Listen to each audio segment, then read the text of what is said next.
Olá meninas, tudo bem? Eu aqui de novo, dessa vez para falar sobre endometriose silenciosa. Você já ouviu falar nisso? Meu nome é Carlos Arruda, sou médico ginecologista e obstetra, com foco de atuação em pacientes com endometriose. E a gente vai responder essa pergunta agora. Como assim endometriose silenciosa, Carlos? Endometriose não é uma doença progressiva, sem cura, que vai acabar com a qualidade de vida da paciente? Sim, na maioria das vezes. No entanto, sabe-se que uma pequena parcela das pacientes possui endometriose, mas não manifestam grandes sintomas da doença. Uma cólica um pouco maior, mas nada que chame muito a atenção, ou muitas vezes ela vai manifestar apenas a infertilidade, que vai ser descoberta na vida dessa paciente um pouco mais velha quando ela for tentar de fato engravidar. Nossa, bom, que sorte da paciente então, né?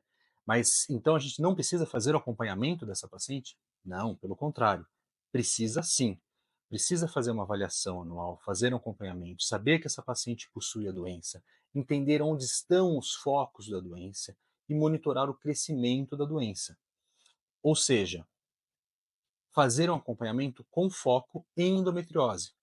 Vamos supor, por exemplo, e isso já vi acontecer, que essa paciente ela possua um nódulo intestinal, só que ela não manifesta sintoma da doença, nem dor pélvica, nem dor à evacuação, nenhum tipo de alteração menstrual importante.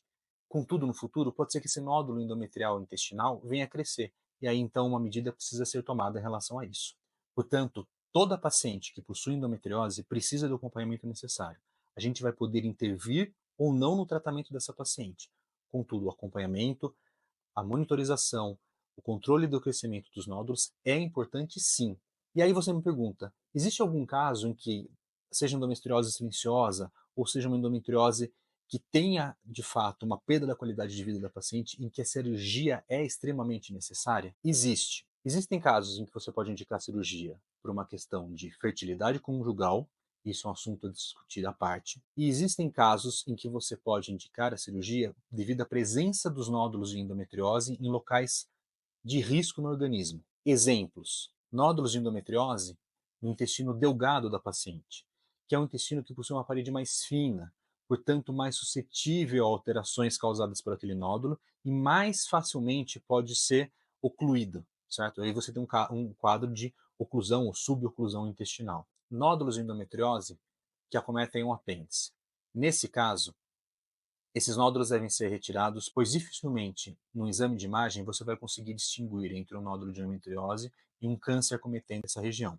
Além disso, nódulos de endometriose próximo ao apêndice ou próximo ao seco, que é a base do apêndice, pois estão muito próximos à válvula iliocecal, que é a transição do intestino delgado para o intestino grosso. Essa válvula, justamente como o nome diz, controla a passagem dos restos alimentares de um intestino para o outro, e justamente por ser uma válvula, ao ser acometida por doença, pode causar uma oclusão intestinal. Outro local que é muito comumente acometido por endometriose e que deve ser tomado cuidado são os ureteres. O ureter é a estrutura que liga o rim à bexiga, ou seja, é o caminho que a urina faz entre ser produzida e ser armazenada na bexiga.